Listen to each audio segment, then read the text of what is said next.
নমস্কার। আজ আমাদের শেষ এক্সাম, আমাদের কলেজ লাইফ শেষ বলতে গেলে। তো আজকে আমরা সকাল সকাল বেরিয়ে পড়েছি, সব রেডি হয়ে একদম ব্যাগপত্র নিয়ে। আর সাথে এক্সাইটেডে পুকুরের গায়ে পা দিচ্ছিল, বাট দিশা আটকে নিয়েছিল। আর আজকে আমাদের কলেজ লাইফ শেষ। আমি আজ বলছি, বাট ভিডিওটা বহু আগের, প্রায় মাসখানেক তো হবেই, কারণ মার্চের এটা ভিডিও। আমাদের মার্চে এক্সাম হয়েছিল। আমি তো প্রচুর লেটে ভিডিও দিচ্ছি, আমার বান্ধবীরা তো রীতিমতো পাগল, ক্ষেপে আছে হয়তো। তো আজকের এটা শেষ ভিডিও, আমার এক্সামের ভিডিও কলেজের আর কি। তো শেষ, এটা হচ্ছে আমাদের এক্সাম সেন্টার, আর ওইটা হচ্ছে আমরা পরীক্ষা দিই ওই রুমটাতে বসে। আর আমাদের পরীক্ষা দেওয়া হয়ে গেছে, তো আমরা বেরিয়ে পড়েছি বাড়ি আসার উদ্দেশ্যে। তো আজকে সবাই মিলে লাস্ট দিনে বিরিয়ানি খাওয়া হয়েছিল। তারপরে দাদার দোকান থেকে একটুখানি চিনি মৌরিও নিয়ে নিয়েছিলাম, যে ট্রেনেতে খাবো বলে। তারপরে দাদার সাথে কথা বললাম, দাদা আমাদেরকে আবার বললো পরে তোরা আসিস। খুবই ভালো ব্যবহার, আমি আগে প্রথমের ভিডিওতেই দেখিয়েছিলাম।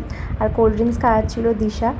আর এখানে আমরা খুব মজা করি, এখানে নর্মাল দিলেই হতো ভয়েসটা, বাট কী কারণে জানি না দিলাম না।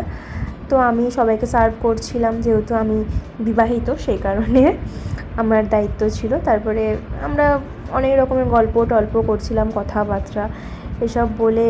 আমি আর নিশা ট্রেনে করে আসছিলাম, আর ওরা ওখান থেকে যে যার রাস্তায় আর কি গেছে।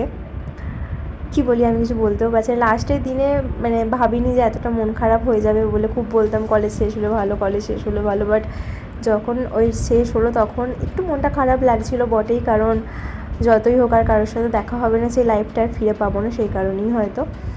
যাই হোক, এটা বর্ধমানের স্টেশন। তো আমরা উঠে পড়েছি, আর আমি রানীগঞ্জে নেমেও গেছিলাম, আর নিশাকে আমি বাই বলছিলাম, আবার কবে দেখা হবে জানি না। আর এটা শোনো,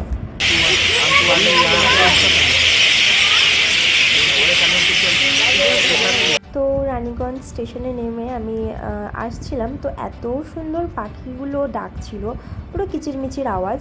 তো সেই কারণে আর কি ভিডিওটা নিয়েছিলাম। আর আমি রানীগঞ্জে নেমে আমি বাড়িও পৌঁছে গিয়েছি, আর ওই রাস্তাটা প্রচুর ভিড় থাকে। চলো আজকের জন্য এইটুকুই, দেখা হচ্ছে নেক্সট ব্লগে। টাটা।